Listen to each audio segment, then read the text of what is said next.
खुदा बाप और बेटे और उल-कुदुस के नाम से आमीन। मेरे अजीज़ो, आइए हम खुदावंद अपने खुदा का शुक्र करें जिसने आज का ये खूबसूरत दिन हमारी ज़िंदगी में बढ़ा दिया। तो आइए अजीज़ो, हम आज के दिन का आगाज़ बाइबल मुक़द्दस की तलावतों से करते हैं। आज की पहली तलावत रसूलों के अमाल उसका दूसरा बाब 14वीं और फिर 22वीं आयत से लेकर 32वीं आयत तक। तब पतरस ने उन 11 के साथ खड़े होकर अपनी आवाज बुलंद की और उनसे कहा, ऐ यहूदी मर्दों और यरूशलेम के सब रहने वालों, ये जान लो और कान लगाकर मेरी बातें सुनो।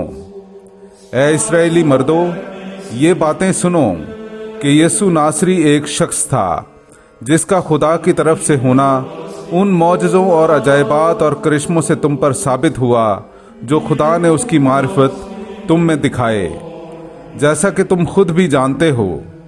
जब वो खुदा के कायम इरादे और इल्म साबिक के मुताबिक पकड़वाया गया तो तुमने उसी को बेशरा आदमियों के हाथ से सलीब दिलवा कर कत्ल किया, मगर खुदा ने मौत के दुखों से आज़ाद करके उसे जिंदा किया, क्योंकि मुमकिन ना था कि वो उसके कब्जे में रहता।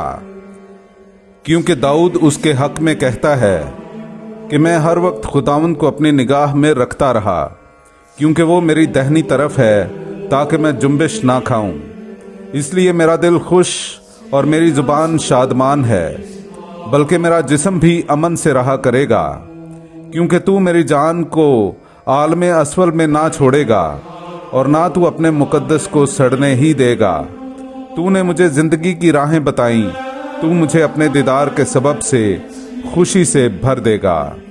ऐ मर्दो भाइयों, मैं बुजुर्ग दीन दाऊद के हक में बेधड़क कह सकता हूँ कि वो मरा और दफन भी हुआ और कि आज के दिन तक उसकी कब्र हमारे दरमियान मौजूद है। लेकिन वो एक नबी था और वो जानता था कि खुदा ने मुझसे कसम खाई है कि तेरी सुलब की औलाद में से तेरे तख्त पर एक बैठेगा। उसने पेश बीनी करके क़यामतुल मसीह की बाबत कहा कि वो आलम असफल में ना छोड़ा गया, ना इसका जसद सड़ने पाया। इसी यसु को खुदा ने जिंदा किया जिसके हम सब गवाह हैं। पाक कलाम का पढ़ा और सुना जाना हम सब के लिए बाइस बरकत हो। खुदा का शुक्र हो। मेरे अजीज़ो, आइए हम खुदावंद अपने खुदा की हम्द व तारीफ करें। मैं आपके सामने पढ़ूंगा ज़बूर नंबर 16 उसकी पहली, दूसरी, 5वीं और फिर 7वीं आयत से लेकर 11वीं आयत तक। ऐ खुदा मेरी हिफाजत कर, क्योंकि मैं तेरी पनाह लेता हूँ। मैं खुदावंद से कहता हूँ कि तू मेरा खुदावंद है, तेरे बगैर मेरी भलाई नहीं। खुदावंद मेरी मिरास और मेरे जाम का हिस्सा है, तू ही मेरे बकरे का निगहबान है। मैं खुदावंद को मुबारक कहता हूँ, क्योंकि उसने मुझे सलाह दी है और रात ही को मेरा कल्ब मुझे नसीहत करता है।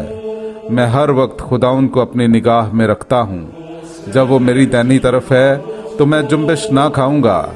इसलिए मेरा दिल खुश और मेरी रूह शादमान है, बल्कि मेरा जिस्म भी अमन से रहा करेगा, क्योंकि तू मेरी जान को आलम असफल में ना छोड़ेगा और ना तू अपने मुकद्दस को सड़ने ही देगा। तू मुझे जिंदगानी की राह अपने हजूर में खुशी की भरपूरी और अपने दाहिने हाथ पर दायमी सरूर दिखाएगा।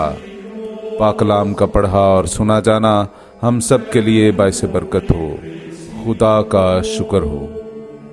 मेरे अजीज़ों, आइए हम आज का इंजीली इक्तबास सुनते हैं। अंजील मुकद्दस बा मुताबिक मुकद्दस मत्ती उसका 28वां बाब 8वीं आयत से लेकर 15वीं आयत तक।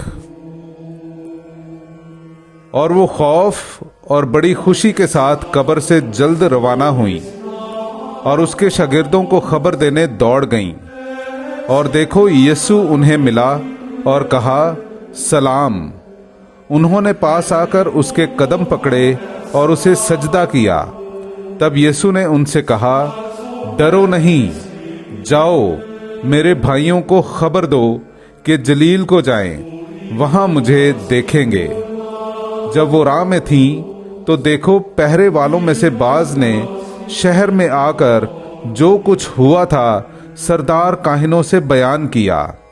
तब उन्होंने बुजुर्गों के साथ इकट्ठे होकर मशवरा किया और उन सिपाहियों को बहुत से मिसकाल दिए और कहा, तुम ये कहो कि रात को जब हम सो रहे थे उसके शागिर्द आकर उसे चुरा ले गए, और अगर ये हाकिम के कान तक पहुंचे तो हम उसे समझाकर तुम्हें खतरे से बचा लेंगे।